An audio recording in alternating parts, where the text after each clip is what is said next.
It's going to be a huge Wednesday night down at BMO Field as Toronto FC can clinch the first playoff berth in club history as they host the New York Red Bulls. Gareth Wheeler, Adrian, Serioux with you. And let's take a moment for you to get to know your enemy. The New York Red Bulls are atop the Eastern Conference on 54 points. Impressive, Adrian, considering they have a 6-point cushion with a game in hand on all the teams trying to catch them. Well, it's impressive just based on how DC United started off the course of the year, thinking that nobody was going to catch them. But New York Red Bulls definitely turned it on, and with all the additions that they made out through this year and players really starting to get into proper form. Question, Dax McCarty playing alongside Felipe, who was just brought over from Montreal. So players are really starting to find their zone, and that's why they're at the top of the table. They're a tough opponent to beat. You got to remember New York is going to be without Lloyd Sam, who went 2 games consecutively scoring goals. So that's going to be a big part of their scoring force being missed. But for Toronto FC, it's making sure that you know your opponents. Last time you faced this team, you didn't have the best outcome or best showing. So making sure that you get off to the right start at home is going to be so important for them. Lloyd Sam has been great for the Red Bulls, 10 goals in the season. They're also missing young and up-and-coming center back Matt Miazga as well. So there will be some jostling, if you would, to do with the Red Bulls starting 11. Jesse Marsh was a manager, a head coach under fire to begin the season. Yes. What was this team going to look like without Thierry Henry, without Tim Cahill? They haven't skipped a beat. And as we witnessed in the 3-0 loss for TFC at Red Bull Arena on August 15th, this team is just so well balanced. They like to put a lot of pressure on the ball, and they're very good attacking down the wings. Well, on the flanks especially, you're looking at their back left and right back that actually get forward. The formation that they play is very congested in the midfield, allowing that their outfield players to get up the park. But it's almost to the point where it looks chaotic. They are going at such a fast pace against their opponents that it just seems like you don't know what to do. But if you look at their games, and every time the opponent touches the ball, 2 or 3 players are closing them down. So that's what they really depend on, is those counterattacks and making sure that they unleash Wright Phillips up top to really finish off these opportunities. Yeah, that's an area which Greg Vanney will be cognizant of, and he understands that his team cannot afford to play that midfield diamond that they played last time at Red Bull Arena.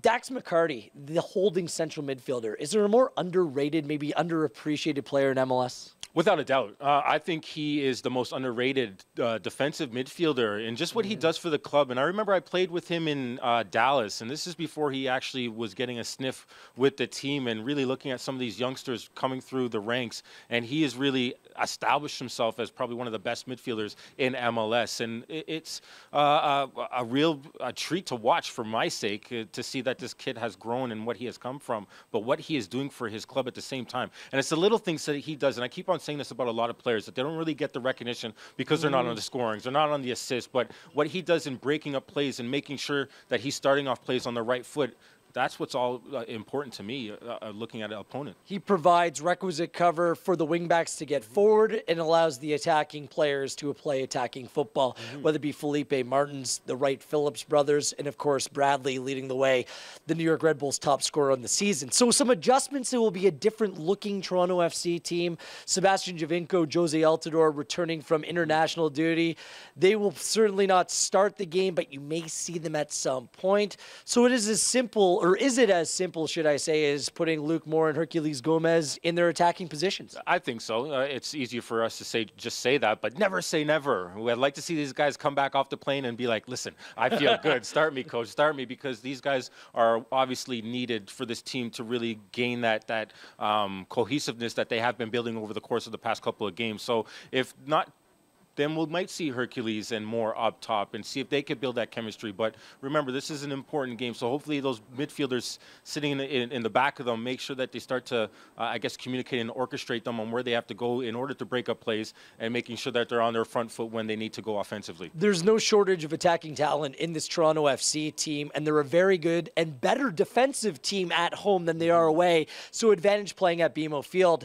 It seems like Jackson will be the first choice right back. Robbie Finley has not fully recovered, but has not been ruled out for Wednesday night. Are you assuming Marky Delgado slots in on the right-hand side as well? Well, we'd like to see him there, just with the midfield knowledge that he has, and it looks like it's his more comfortable position because we've seen him actually be played at right back, in the midfield, in the central of the midfield as well too. But if he's in that midfield area, I think he does a great job getting forward, but at the same time knowing his responsibilities and getting back and helping out defensively. So only change what is needed to be changed. So I don't want to see too many things being shifted around because the team has been in great form. It's unfortunate that they had that week break in the international break and players going to be missed right now, but the players that have been sitting on the bench throughout the course of the year know the importance, or are just waiting for a sniff to get on that field to really put in their contribution. Do you have your champagne ready? I'd like to say yes, but I don't want to just jump the hurdle just yet. There's a lot of work that still needs to be done, and hopefully the team is approaching the game in the right manner. But for me, yes, I will jump off the balcony and go celebrate with the fans off to the side there and make sure that you enjoy this to the fullest, because this is going to be a monumental day for this club. So if you're sitting in the west end of the stadium, look out for Adrian Serioux jumping off at you. The bubbly is on ice. It's Toronto FC and the New York Red Bulls. Can they do it? Can they clinch a playoff spot finally? You can find out down at BMO Field Wednesday night, a 7 p.m. kickoff, or you can watch on television TSN with the call, and make sure you use the hashtag TFC Live for all the excitement which will play out on Wednesday night.